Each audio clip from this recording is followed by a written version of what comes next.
मोटी बहू दिल छू लेने वाली कहानी। किशोर जी शहर में रहते थे। उनको एक बेटी और एक बेटा था। बेटे का नाम अनुज और बेटी का नाम अवनी था।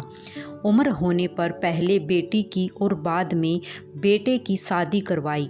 बहू का नाम सीमा था।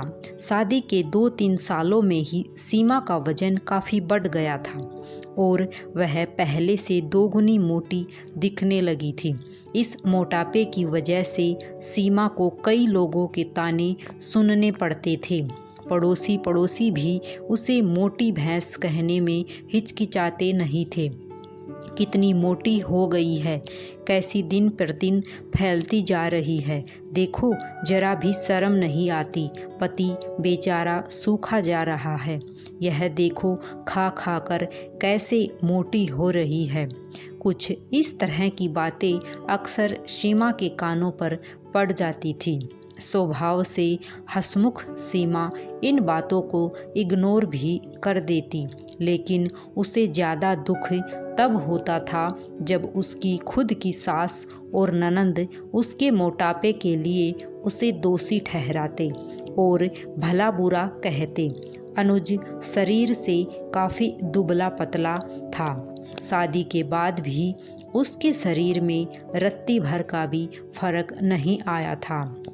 हालांकि सीमा मोटी होती जा रही थी, उसमें उसका कोई भी दोष नहीं था, बल्कि सीमा तो अनुज से भी कम खाना खाती और दिन भर घर के सारे काम करती रहती थी। अपने मोटापे की वजह से चाहे किसी काम में कितनी भी दिक्कत हो, सीमा उस काम को कभी अधूरा नहीं छोड़ती थी। उसने घरेलू नुस्खे और कई तरह के उपाय करके अपना मोटापा कम करने की कोशिश की थी, लेकिन शायद उसके शरीर के हार्मोन्स ही थे जो उसे मोटा बनाए रखे थे।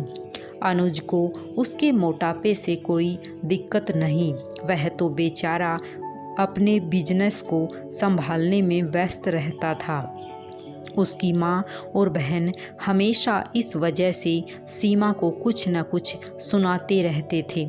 सीमा काफ़ी रोया करती थी। सीमा जब भी मौका मिलता अपने पति से इस बारे में बात करती थी और कहती थी कि अपनी माँ और बहन को समझाओ, मैं मोटी हूँ, उसमें मेरा क्या दोष है। पूरी दुनिया मुझे कुछ भी कहे, मुझे फ़र्क नहीं पड़ता, लेकिन जब मेरे अपने ही मुझे भला बुरा कहते हैं तो मुझे काफ़ी दुख होता है। ऐसे ही दिन बीतते चले गए। एक दिन सीमा की सास ताज़ी हवा लेने के लिए जब टेरेस पर गई हुई थी, तब वापस लौटते समय उनका पैर फिसला और सीढ़ियों से वह गिर गई। भाग्य से वह बच गई, लेकिन उनके पैर में बड़ा फ्रैक्चर आया। उनको अब एक जगह से दूसरी जगह जाने में भी काफ़ी दिक्कत होने लगी। बिना किसी के सहारे के वह ऐसा कर ही नहीं पा रही थी। जिस मोटी बहू को वह रोज़ाना ताने मारती थी, आज वही बहू उनका हर काम कर रही थी और उन्हें एक जगह से दूसरी जगह ले जा रही थी। उनका खुद का वजन भी 75 किलो था, जो उनके बेटे अनुज के लिए भी उठा पाना संभव नहीं था। हमको विचार आया कि बहू शरीर से भरी पूरी नहीं होती तो आज उनका क्या होता।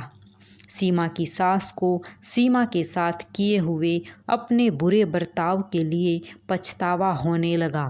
उन्होंने एक दिन मौका देखकर इस बात के लिए सीमा से हाथ जोड़कर माफ़ी भी मांगी। सीमा ने कहा, अरे माँ, आप माफ़ी क्यों मांग रही हो? आप मुझे समझने लगी, मेरे लिए इतना ही बहुत है। उस दिन के बाद सीमा के साथ में कभी भी उसे उसकी मोटापे की वजह से एक शब्द भी नहीं बोला, बल्कि तो उन लोगों से लड़ जाती थी जो सीमा को मोटी कहकर उसकी बुराई करते थे। सीमा की ननंद भी इस घटना के बाद उसे इस विषय पर कुछ भी ना कह सकी। खुशमिजाजी सीमा अब पहले की तरह ही सब कुछ भुलाकर खुश रहने लगी थी। सभी को राधे राधे, जय श्री